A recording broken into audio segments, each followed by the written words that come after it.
Festival is just around the corner और हम सभी लोग अपने अपने घरों में सफाई शुरू कर चुके हैं क्योंकि दिवाली बिल्कुल आने ही वाली है। तो मैंने दिवाली की सफाई जो है ना सबसे पहले स्टार्ट की है अपने इस वार्डरोब से, क्योंकि इतना मेस्ड अप हो चुका है कि कुछ भी सामान नहीं मिल रहा है।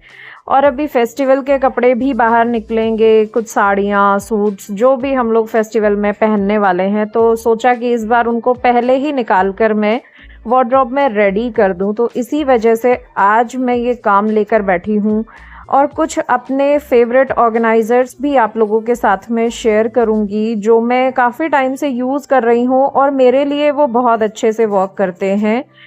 ये ज़रूरी नहीं है कि कोई चीज़ अगर हमारे लिए बहुत अच्छे से वर्क करे तो वो सामने वाले के लिए भी उतने ही अच्छे तरीके से वर्क करेगी, क्योंकि सभी की चॉइस अलग होती है, सभी के काम करने का तरीका अलग होता है, ज़रूरतें अलग होती हैं। बट फिर भी एक दूसरे से कुछ ना कुछ हम ज़रूर सीखते हैं और कुछ ना कुछ आइडिया ऑर्गेनाइजेशन को लेकर ज़रूर मिलता है।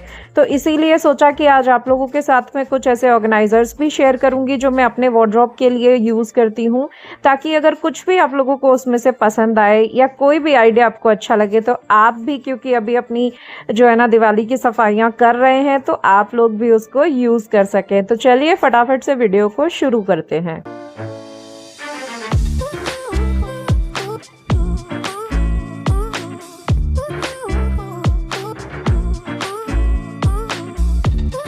वार्डरोब को क्लीन करने के लिए सबसे ज़्यादा जो ज़रूरी होता है ना, वो होता है कि पूरी वार्डरोब को एक बार खाली करें, अच्छे से उसकी क्लीनिंग करें और साथ साथ डीक्लटरिंग भी ज़रूर करें, क्योंकि हम सबके पास कुछ ना कुछ ऐसे कपड़े ज़रूर होते हैं जो सालों से हमारे पास रखे होते हैं। या तो हम उनको पहनना नहीं चाहते हैं, हमें पसंद नहीं है अब वो, या फिर उनका फिट उतना अच्छा नहीं आता है, हम उनको पहनकर कंफर्टेबल फील नहीं करते हैं, बट क्योंकि हमने उन पर पैसा खर्च किया था तो हम उनको रखे रखते हैं। तो ये टाइम सबसे ज़्यादा अच्छा होता है उन कपड़ों को निकालने का जो हम अब यूज़ नहीं कर रहे हैं और वो सिर्फ हमारे घर में एक स्पेस घेर कर पड़े हुए हैं। तो मैं भी आज वही कर रही हूँ, जो कपड़े मुझे नहीं पहनने हैं मैं उनको अलग निकाल के रख रही हूँ, ताकि वार्डरोब में जगह भी बने और साथ ही साथ डीक्लटरिंग भी हो जाए। तो देखिए कुछ इस तरीके के ऑर्गेनाइजर्स मैं यूज़ करती हूँ। ये स्टैकेबल भी हैं और आप अलग अलग भी यूज़ कर सकते हैं। ये एक पार्टीशन भी बहुत अच्छे से क्रिएट करता है आपके वार्डरोब में, ताकि कपड़े मिक्स नहीं होते हैं, और अगर एक पार्टीशन के कपड़े ख़राब हैं तो आप उसी को निकाल कर जो है ना उसे अच्छे से अरेंज कर सकते हैं। सारा का सारा वार्डरोब फैलाने की ज़रूरत नहीं होती है। उसके बाद अब ये कुछ साड़ियाँ मेरी ड्राई क्लीन होकर आ गई हैं जो मैं इस बार फेस्टिवल्स में पहनने वाली हूँ, तो इनको भी मैं सामने ही निकाल कर रखूँगी, ताकि जिस समय पर जो साड़ी पहनने का मन हुआ मैं उस समय पर उसको ढूंढने की ज़रूरत नहीं पड़ेगी, सामने ही मेरे पास रहेंगी। तो मैंने कुछ साड़ियाँ भी निकाल के रख ली हैं, कुछ सूट्स भी सामने निकाल के रख दिए हैं, और ये वो साड़ियाँ हैं जिनके ब्लाउज मुझे बिल्कुल अच्छे से फिट आते हैं, तो कोई प्रॉब्लम नहीं होगी। कुछ साड़ियों को हैंग कर दिया है, कुछ साड़ियाँ जो पॉलीथिन में पैक थी उनको पैक्ड ही रहने दिया है, ताकि अगर यूज़ ना भी हुई तो एटलीस्ट वो सेफ रखी रहेंगी। तो सामने आजकल मैंने कुछ ना साड़ियाँ पहननी शुरू करी हैं कहीं आने जाने के लिए भी, तो मैं कुछ साड़ियाँ जो है ना हल्की फुल्की जो होती हैं उनको मैं हैंग करके रखती हूँ, क्योंकि बड़ा अच्छा लगता है आजकल मुझे साड़ियाँ पहनना। तो थोड़ा सा हैबिट में ला रही हूँ धीरे धीरे, कि कम से कम एकदम से परेशानी ना हो जब कभी साड़ी पहनने की ज़रूरत पड़े, क्योंकि इस बार जब मैं अपने ससुराल गई थी तो बड़ी दिक्कत हो रही थी साड़ियाँ पहनने में। तो सोचा कि अब थोड़ा थोड़ा सा हैबिट में लाऊंगी कि कभी जाऊं तो एकदम परेशानी ना हो कि वो बाप रे बिल्कुल साड़ी पहनी ही नहीं जा रही है। तो इस वजह से इस बार थोड़ा सा कोशिश की है कि साड़ियाँ अपने जो है ना डेली रूटीन में भी थोड़ा थोड़ा सा ऐड करूं। भले ही 2 घंटे के लिए कहीं जा रहे हैं तो कम से कम साड़ी पहनना शुरू करूं। तो देखिए मेरी सारी अलमीरा एकदम बहुत अच्छे से सेट हो गई है और काफ़ी जगह भी बच गई है, क्योंकि काफ़ी सारे कपड़े मैंने निकाल भी दिए हैं और काफ़ी सारे कपड़े की जगह भी चेंज कर दी है, तो वार्डरोब में काफ़ी अच्छा सा स्पेस क्रिएट हो गया है। इसी तरीके से ना कुछ और ऑर्गेनाइजर्स भी हैं जो मैं आगे आपके साथ में शेयर करूँगी। ये देखिए कुछ जो मेरी साड़ी के पेटीकोट्स होते हैं ना, उनको मैं इस तरीके के ट्रांसपेरेंट बॉक्स में रखती हूँ। आप भी इस तरीके के बॉक्सेस यूज़ कर सकते हैं अपने बेड के अंदर जो भी सामान रखते हैं ना उसको रखने के लिए, या फिर अगर आपके पास जगह कम है और बाहर रखना है तो इस तरीके के बॉक्सेस बहुत ज़्यादा यूज़फुल होते हैं, क्योंकि एक तो सी थ्रू होते हैं, सब कुछ क्या रखा है हम बाहर से ही देख सकते हैं, ढूंढने की ज़रूरत नहीं पड़ती है। और एक तरीके के आइटम एक बॉक्स में रखने से हमेशा वो टाइम पर मिल भी जाते हैं, क्योंकि साड़ियाँ ज़्यादा होती हैं एक ही कलर की, पेटीकोट एक ही होता है, तो साड़ी के बीच में, साड़ी के साथ हम उसको नहीं रख सकते हैं। इसीलिए सारे पेटीकोट मैंने इस तरीके से इस बॉक्स में लगा दिए हैं और पैक करके रख दूँगी। धूल मिट्टी से भी बचे रहते हैं और दिखते भी रहते हैं।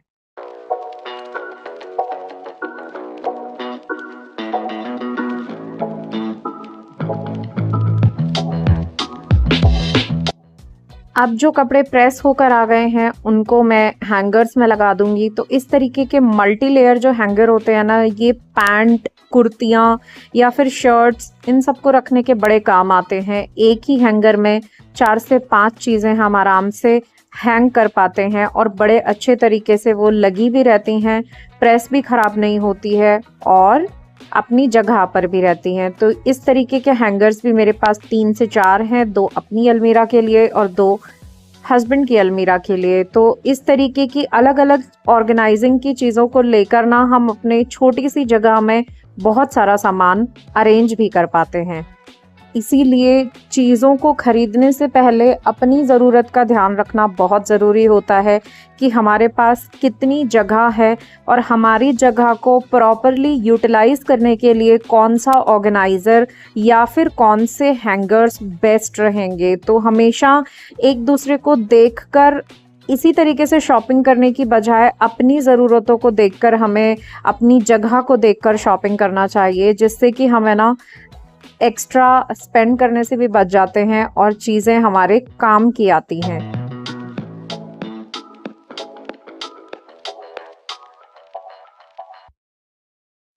कुछ इस तरीके की बास्केट्स भी आप अलमीरा में यूज़ कर सकते हैं, जिससे चीज़ें अपनी जगह पर रहती हैं और अलमारी भी बहुत अच्छे से ऑर्गेनाइज़ लगती है, ख़ासकर सर्दियों के कपड़ों के लिए, क्योंकि वो काफ़ी बल्की होते हैं और एक के ऊपर एक स्टैक करके रखें तो गिरने का भी डर रहता है।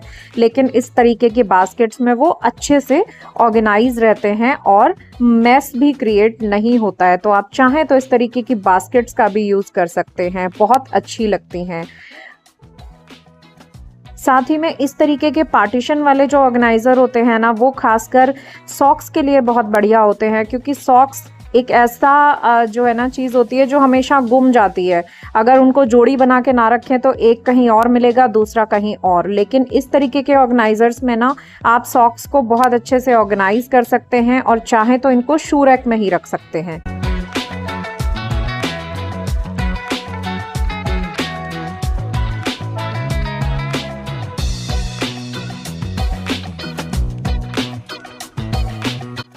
फिर बारी आती है बेडशीट्स की। तो बेडशीट मैं जभी भी रखती हूँ ना, तो बहुत ही छोटी फ़ोल्ड करके रखती हूँ, जिससे एक तो वो बहुत ही नीट लगती है दिखने में भी और जगह भी काफ़ी कम घेरती है।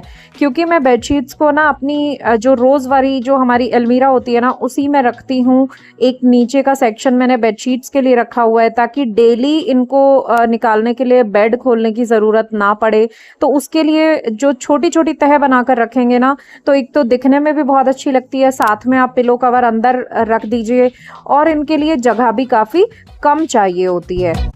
तो ये इस तरीके के जो वाइट आप देख रहे हैं ना, ये भी बहुत अच्छे रहते हैं ऑर्गेनाइज़र। आप चाहें तो इनको यूज़ कर सकते हैं। देखिए इस तरीके से मैंने लगा दी हैं सारी बेडशीट और हैंग भी कर दिए हैं और इन बॉक्सेस में अरेंज करके रख दिया है, ताकि ये गिरते भी नहीं हैं और सामान बहुत अच्छे से सामने दिखाई भी देता रहता है।